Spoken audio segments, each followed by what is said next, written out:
Hello, everyone. Welcome to TSAM.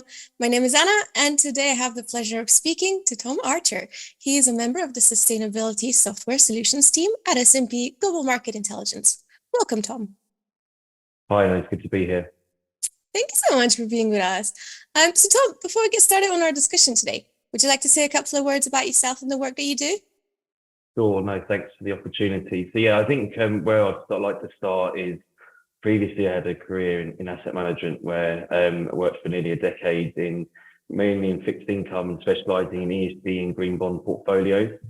And more recently, I joined S&P in February, whereby my remit was basically to come up and help with the proposition of our software solution products with an ESG bias to asset managers, and basically ultimately try and use my experience from when I was in the buy side and looking at the different, let's say, sustainability regulation that go into portfolio and portfolio management, and how we can then help asset managers accordingly overcome these challenges. It's a very, to say, the complex part of asset management that needs to be addressed, and say S&P has a plethora of products to help asset managers overcome this. Thank you so much for that, Tom.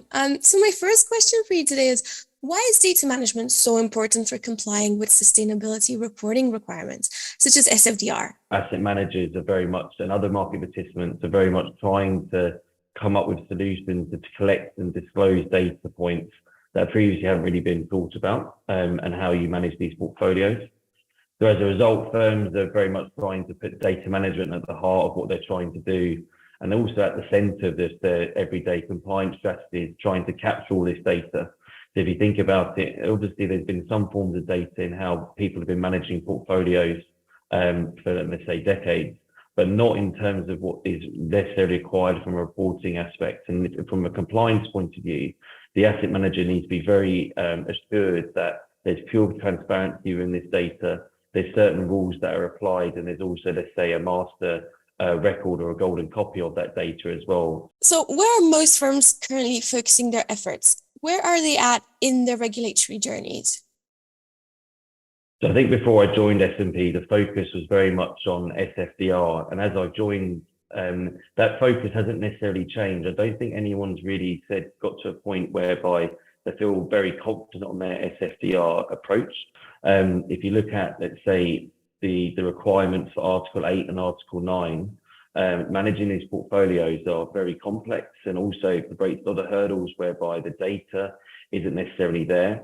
And one thing at S&P that we are presenting to clients is leveraging our EDM, Enterprise Data Management software, whereby it's very much flexible in terms of being a multi-vendor agnostic solution. And what does the growth of private markets mean for compliance with sustainability regulations? I think it's very clear that private assets are becoming much more of a focus for our customers. And I think firms ultimately are trying to seek improved returns, and also these products being very much of their growth plans going forward. Many of these companies already invest in public companies, right? So they maybe have the infrastructure in place to manage public market money.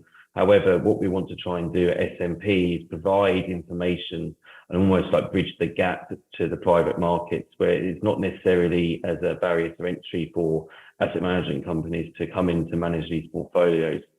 The main reason for this is because sustainability regulation is very much, it doesn't necessarily matter if it's private or public, it's still the same thing and poses the same challenges.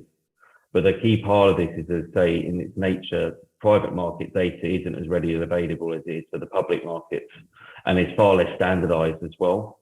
So often it's a little bit more than just relying on Excel spreadsheets, but we want to see to a point where our customers are using data, using our infrastructure. And again, going back to our EDM solution, the beauty of it is that it's very much data and asset class agnostic. It's robust and it's customizable because of different quality of rules.